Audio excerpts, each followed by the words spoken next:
Friend Diana DeGette for her 5 minutes for an opening statement.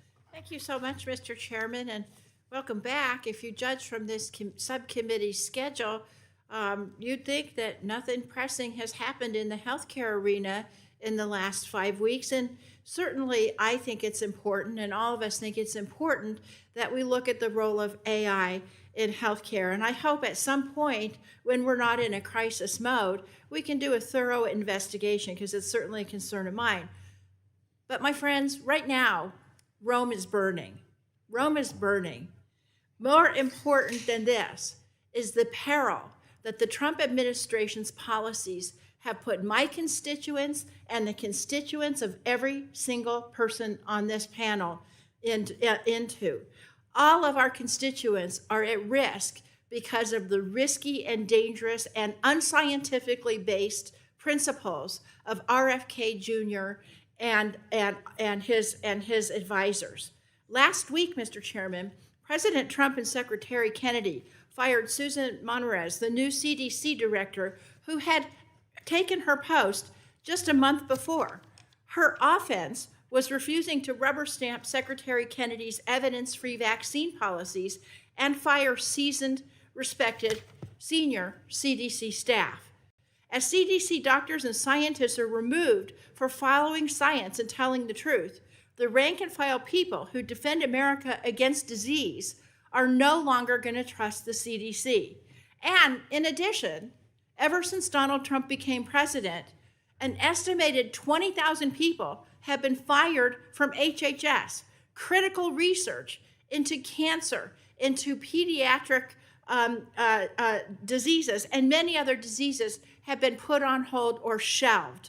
My constituents, your constituents, and everyday Americans across the country are going to suffer. Secretary Kennedy's dereliction of duty and incompetence are underscored by over 1,000 and growing HHS employees who signed a letter demanding his resignation today. Mr. Chairman, I'd ask unanimous consent to put that letter into the record. Without objection, so ordered. I agree with those 1,000 professional researchers. Secretary Kennedy must resign immediately. And if he does not, President Trump should fire him for doing such damage to the institutions that have, up until now, been the paragons of research in the world and have kept Americans healthy and safe. And Mr. Chairman, we need to do our jobs. This subcommittee must bring RFK Jr., Dr. Monarez, and others in to shed light on this administration's unprecedented interference in public health and science. Mr. Chairman, I looked at the calendar. I think we have time in this subcommittee next week, and I would urge that we bring this up. Let's use it to get the answers that our constituents deserve. The Democrats on this panel and I have been asking for months for this committee to do its job and provide rigorous oversight of HHS under this administration. We've been asking to move critical legislation that we all agreed on at the end of the last year, a number of extensions of critical programs that are bipartisan. Elon Musk killed those programs with a tweet when we were doing the continuing resolution, and those bills still have not come up to this day. And we've been asking for this committee to rediscover its sense of duty and initiative. Congress, us, we, are not a co-equal branch of government. We're the first branch of government. Article 1, the American people's most direct expression of their will, and where the Constitution vests by far the most power up until now, and we're languishing.